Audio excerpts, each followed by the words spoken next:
నిన్న police constable ఉద్యోగాలు ఇచ్చారు. డీజీపీ గారు ఏమన్నాడు, 20,000 పోస్టులు ఉన్నాయన్నారు. డీజీపీ గారు 20,000 పోస్టులు ఉన్నాయన్నారు. ఇంకో మంత్రి ఏమన్నాడు, డీజీపీ చెప్పిందే నేను చెప్పిందే లెక్క, 23,000 వరకు భర్తీ చేస్తామన్నాడు. ఒక ఆయన ఇంకో ఆయన అడిషనల్ డీజీ ఏమన్నాడు, 19,000 వరకు ఉన్నాయన్నాడు. ఒక ఆయన 19 అన్నాడు. ఒక ఆయన గవర్నమెంట్ అధికారులు 20,000 పోస్టులు అన్నారు. మంత్రి ఏమో 23,000 పోస్టులు అన్నారు. ఇచ్చిన పోస్టులు ఎన్ని? 7,000 పోస్టులు, 7,400 చిల్లర పోస్టులు. మరి ఎందుకు ఇవ్వలేదు? సన్నాసులు లక్షల మంది వచ్చారు. డ్రైవర్ పోస్ట్ హైదరాబాద్ ఏదో డ్రైవర్ పోస్టులు ఉన్నారని చెప్పి వేల మంది సర్వే ఇండోర్ స్టేడియంకి వెళ్ళారు. ఇంత పెద్ద ఎత్తున చదువుకున్నటువంటి విద్యార్థులు, ఐటీ చేసినటువంటి వాళ్ళు, బీటెక్లు, ఎంటెక్లు, పీజీలు, పిహెచ్డీలు, ఎంఫీలు చేసిన వాళ్ళు లైన్లో నిలబడే పరిస్థితి వచ్చింది. ఈ సన్నాసుల కొరకే కదా నిరుద్యోగులు పనిచేసింది. వీళ్ళకి మాయ మాటలు చెప్పారు కదా, మేము రాగానే 2 లక్షల ఉద్యోగాలంటే మా జీవితం బాగుపడుతుంది, పెళ్లిళ్ళు అవుతాయి, మా అమ్మ నాన్నలు మా పుస్తతాడో లేకపోతే కమ్మలో మెట్టెలో ఏదో పెట్టి చదివిపించారు, కోచింగ్ ఇన్స్టిట్యూట్ లో పంపించారు, వీళ్ళు వస్తే మాకు ఉద్యోగం వస్తుంది, మా జీవితాలు బాగుపడుతుంది, పెళ్లిళ్ళు చేసుకుంటామని అనుకున్నారు. మరి ఏం చేశారండి? వీళ్ళు వచ్చి నిరుద్యోగులను హీనంగా చూస్తా ఉన్నారు, హేళన చేస్తా ఉన్నారు. వాళ్ళు మాట్లాడితే వాళ్ళకి పార్టీలు అంటగడతా ఉన్నారు, వాళ్ళు ప్రశ్నిస్తే వాళ్ళని పార్టీలు అంటగడతా ఉన్నారు. మా ఉద్యోగాలు లేవన్నంత పాపానికి వాళ్ళకి పార్టీలు అంటగడతా ఉన్నారు. ప్రభుత్వం చెప్తుంది దాదాపు 70,000 ఉద్యోగాలు ఇచ్చినాం, త్వరలో కూడా ఇంకా ఈ పోలీస్ రిక్రూట్మెంట్ చేయబోతా ఉన్నాం. ఈ కల్వకుంట్ల కుటుంబం మొత్తం వాళ్ళ కుటుంబానికి ఉద్యోగాలు ఇచ్చిన తప్ప నిరుద్యోగులకు పట్టించుకోలే, మేము వచ్చిన తర్వాత ఇంతమంది ఉద్యోగాలు ఇచ్చామని రేవంత్ రెడ్డి మొన్న సభలో మాట్లాడుతూ చెప్తున్నాడు. సిగ్గు శరం ఉండాలి మాట్లాడనీకే, ఆ మాటలు చెప్పనీకే. తెలంగాణ ప్రజలు ఏమనుకుంటున్నారు? నవ్విపోదురు గాక నాకేటి సిగ్గని వాళ్ళకి అనిపిస్తలేదా? లేకపోతే పక్కన ఉన్న వాళ్ళని చెప్పారా వీళ్ళకు? నాకు అర్థమైతే లేదు. 70,000 ఉద్యోగాలు ఏడిచ్చిన సన్నాసి లెక్కలు చెప్పు. ఎన్ని అంటే ఉద్యోగాల కల్పన అంటే ఎట్లా ఉంటదంటే నేను చెప్తా భాను, చాలా ఇంపార్టెంట్. ఓకే, ఉద్యోగ ఖాళీని గుర్తించాలి మొదటిగా. ఖాళీలను గుర్తించిన తర్వాత ఆ ఖాళీలను తీసుకుపోయి ఆర్థిక శాఖ ఆమోదానికి పంపాలి. ఆర్థిక శాఖ ఆమోదం తెలిపిన తర్వాత అది టీజీపీఎస్ఓ సంబంధించిన వ్యవస్థకి వెళ్ళాలి. వెళ్ళిన తర్వాత వాళ్ళు ఏం చేస్తారంటే నోటిఫికేషన్ ఇస్తారు. నోటిఫికేషన్ ఇచ్చిన తర్వాత రాత పరీక్ష రాస్తారు, దాని రిజల్ట్ వస్తుంది.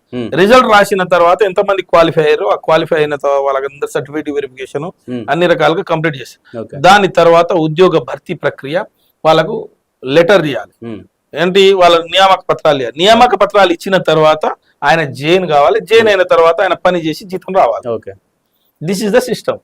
మరి రేవంత్ రెడ్డి గారు చెప్తున్న 70,000 ఉద్యోగాలు ఇవి చేసిండా? ఎన్ని కొత్త నోటిఫికేషన్లు ఇచ్చిండు? ఎన్ని ఉద్యోగాలకు రాత పరీక్షలు పెట్టిండు? ఎన్ని ఉద్యోగాల రాత పరీక్షలకు రిజల్ట్ ఇచ్చిండు? ఎన్ని నియామక పత్రాలు ఇచ్చిండు? ఈ లెక్కలు చెప్పంటే నేను 70,000 ఉద్యోగాలు ఇచ్చిన ఆ నిరుద్యోగులు తూ తూ తూ అని తిడతా ఉన్నారు, పిచ్చి పిచ్చి మాటలు మాట్లాడుతా ఉన్నారు. సిగ్గుండాలని చెప్పేసి మీరు చెప్పిన మాటలేంది? 2 లక్షల ఉద్యోగాలు ఇప్పటివరకు మహా అంటే ఇచ్చిన ఉద్యోగాలు 10-11,000 ఉద్యోగాలు. 10 మేము మొత్తం నోటిఫికేషన్లు ఇచ్చి ఖాళీలు గుర్తించి నోటిఫికేషన్లు ఇచ్చి రాత పరీక్షలు పెట్టి చివరికి ఎలక్షన్ ఆ టైంకి నియామక పత్రాలు ఇవ్వాల్సి వచ్చిండే, అంటే కాగితాలు పంచాల్సి ఉండే. మేము 1,82,000 ఉద్యోగాలు ఇస్తే ఏనాడు ముఖ్యమంత్రి స్థాయిలో కేసీఆర్ గారు పోయి వాళ్ళకి నియామక పత్రాలు ఇవ్వలే, సభలు పెట్టి నియామక పత్రాలు ఇయ్యలే. ఏ ప్రభుత్వంలో కూడా ఇయ్యలే. ఇట్లా నేను చూస్తున్నా, దాదాపుగా 25 ఏళ్లుగా రాజకీయాలు చూస్తున్నా, ముఖ్యమంత్రులను చూస్తున్నా. ఏ ప్రభుత్వం ఉన్నా వైఎస్ రాజశేఖర రెడ్డి గారు, కిరణ్ కుమార్ రెడ్డి గారు, చంద్రబాబు నాయుడు గారు, రోషయ్య గారు, ఆ తర్వాత కేసీఆర్ గారు, దానికంటే ముందు పాలన చేసినటువంటి చాలా మందిని చూసిన. ఏనాడు ఉద్యోగికి తీసుకొచ్చి నేను ఉద్యోగం ఇస్తున్నా, లేకపోతే డీజీపీ పోస్ట్ ఇస్తున్నా, డీజీపీ పోస్టు ఇస్తున్నా కాబట్టి డీజీపీని పిలిపించి నియామక పత్రాలు ఇవ్వడం ఎక్కడ చరిత్రలో జరగలే. ఈయన డబ్బాచారం లేని దానికి ఉన్నట్టుగా క్రియేట్ చేసుకోవడం తప్ప ఏడా ఉద్యోగాలు ఇవ్వలేదు. 1,82,000 ఉద్యోగాలు ఇచ్చినటువంటి చరిత్ర కేసీఆర్ గారిది. మాకు పుట్టినటువంటి బిడ్డలు అంటే మేము నోటిఫికేషన్లు ఇచ్చి నియామక పత్రాలు ఇచ్చే సెకండ్లలో ఈయన ఇచ్చి నేను ఇచ్చిన ఉద్యోగాలు అంటుండు. మాకు పుట్టిన బిడ్డలను ఆయన ఎత్తుకొని ఈ బిడ్డలు నా బిడ్డలని ముద్దాడుతా ఉన్నాడు. ఇంకా ఆయనకు ఆ సిగ్గు శరం ఆయన విజ్ఞతకు వదిలిస్తున్నాం. అంటే నిజంగా కాంగ్రెస్ పార్టీకి సంబంధించిన ఎమ్మెల్యేనే డైరెక్ట్ గా కామెంట్ చేస్తాడు, కాంగ్రెస్ పార్టీ సరిగా లేదు, పాత కాంగ్రెస్ లో అనిపించట్లేదు, కొంతమంది వేరే పార్టీ నుంచి వచ్చి ఇందులో రుబాబ్ చెలాయిస్తా ఉన్నారు, అసలు ఇందులోకి బీఆర్ఎస్ పార్టీ వాళ్ళని ఎందుకు తీసుకోవాల్సి వచ్చింది, అదేవిధంగా ఏదైతే మీరు 5 లక్షల రూపాయలు ఇస్తా ఉన్నారు ఇందిరమ్మ ఇళ్ల పేరిట, దానికి 500 రకాల రూల్స్ కూడా పెడతా ఉన్నారు ఏంటి అని చెప్పి సొంత ప్రభుత్వాన్ని నిలదీసిండు. ఏందన్నా నిజంగా ఇవన్నీ నిజాలే అనుకోవచ్చు అతను మాట్లాడే?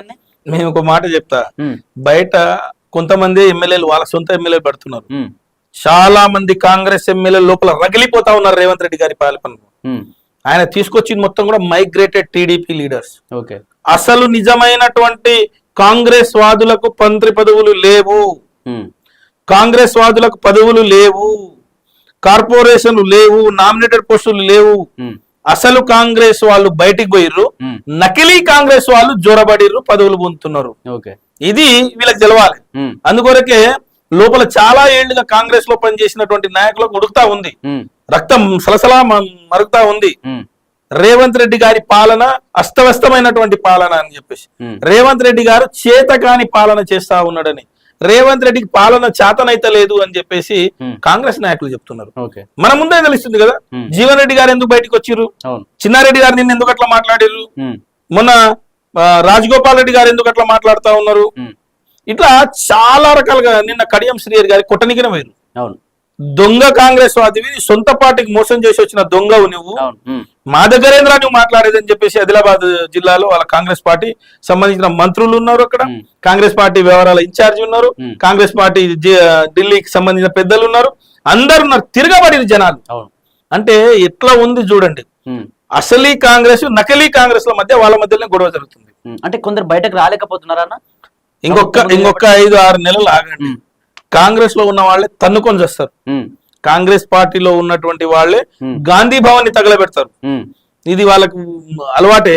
ఓకే. ఇప్పుడు మరీ రేవంత్ రెడ్డి గారు వలసపోయిన తర్వాత ఆ పార్టీకి, ఉమ్, రేవంత్ రెడ్డి గారు ఆ పార్టీకి వలసపోయి ఉమ్, ఇన్ని సంవత్సరాలుగా కష్టపడుతున్నటువంటి కాంగ్రెస్ అసలైన కాంగ్రెస్ వాళ్ళను కాదని చెప్పేసి నకిలీ కాంగ్రెస్ వాళ్ళకు ఇస్తున్న పదవులు కానీ, కాంట్రాక్ట్ కానీ, ఇస్తున్న డెవలప్మెంట్ కానీ, ఇస్తున్న గుర్తింపు కానీ, గౌరవం కానీ ఉమ్, మొత్తం కూడా అసలీ కాంగ్రెస్ అంటే నిజంగా నికార్సుగా కష్టపడ్డటువంటి కాంగ్రెస్ వాదులు ఎవరైతే ఉన్నారో ఉమ్, వాళ్ళంతా కూడా మదన పడతా ఉన్నారు, బాధపడతా ఉన్నారు, రగిలిపోతా ఉన్నారు. ఉమ్. ఖచ్చితంగా రాబోయే రోజుల్లో అది అగ్నిగుండంగా మారి వాళ్ళే మునిగిపోతారు. అంటే ఇక్కడ మంత్రి పదవి కోసమే ఇదంతా మాట్లాడుతూ మంత్రి పదవి వేస్తే సైలెంట్ అయిపోతాడు, మళ్ళీ భజన చేస్తాడు అంటూ కూడా ఈ రకమైన మాట కూడా ఎక్కువ వినిపిస్తున్నాయి కానీ రాజగోపాల్ రెడ్డి ఇప్పుడు రాజగోపాల్ రెడ్డి గారు భజన చేస్తారా, వాళ్ళను బజాయిస్తాడా తెలిసిపోతుంది. ఉమ్, ఉమ్, రాజగోపాల్ రెడ్డి గారికి నేను ముఖ్యమంత్రి అయ్యేటోని నన్ను మంత్రి కూడా ఇస్తలేరని ఆయన అంటున్నాడు. ఆయన అదే అడగాలి. ఉమ్, ఇప్పుడు ఆయనకు అధిష్టానము ఏదో నాకు పదవి ఇస్తా అన్నది రేవంత్ రెడ్డి ఇస్తలేడు, ఉమ్, రేవంత్ రెడ్డి రానియకుండా ప్రయత్నం చేస్తున్నారు అని చెప్పి ఆయన వాదన. అవును.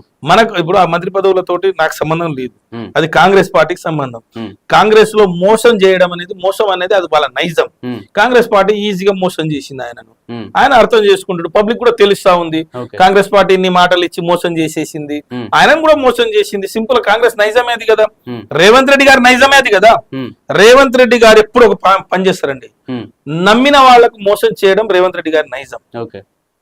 రేవంత్ రెడ్డి గారికి మొదటి నుంచి ఆయన వెనకాల ఉన్నటువంటి వాళ్ళు ఇప్పుడు ఎవ్వరూ లేరు. ఉమ్, రేవంత్ రెడ్డి గారు ఎప్పుడైతే ఆయన పని ఏదైతే ఏం చేస్తాడంటే, రేవంత్ రెడ్డి గారి నైజం ఎట్లా అంటే, ఉమ్, పనికి వచ్చే టైంలో పని చేపించుకుంటాడు, ఉమ్, అవసరమైతే వాడుకుంటాడు, ఉమ్, వాడుకొని ఆయన తీరా గద్దెనెక్కిన తర్వాత, ఆయన లగ్జరీ పొజిషన్ ఉన్న తర్వాత, ఆయన దగ్గర అన్ని హంగులు ఆర్భాటాలు ఉన్న తర్వాత వాళ్ళను తొక్కుతారు అవసరమైతే, లేకపోతే వదిలిపెడతాడు. ఓకే. ఇది రేవంత్ రెడ్డి గారి నైజం. ఉమ్, ఒకవేళ నిజంగా నిజాయితీగా రేవంత్ రెడ్డి గారి వెనకాల తిరిగినటువంటి వ్యక్తులకు గౌరవం ఉందంటే ఒక్కరికి కూడా లేదు ఈ రోజు, అందరు జీరో.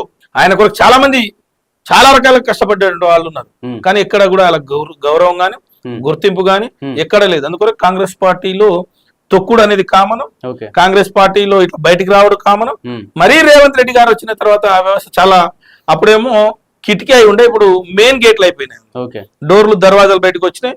6 నెలలు ఆగితే గాంధీ భవన్ రణభవన్ గా మారుతుంది. గాంధీ భవన్ లో ఇక ఎమ్మెల్యేలు ఊర్లోకి పోయే పరిస్థితి ఉండరు, ఉమ్, హైదరాబాద్ దాటిపోయే పరిస్థితి ఉండదు. ఎందుకంటే ప్రజలకు ఇచ్చినటువంటి హామీలు ఏవి చేయలేరు, ఓకే.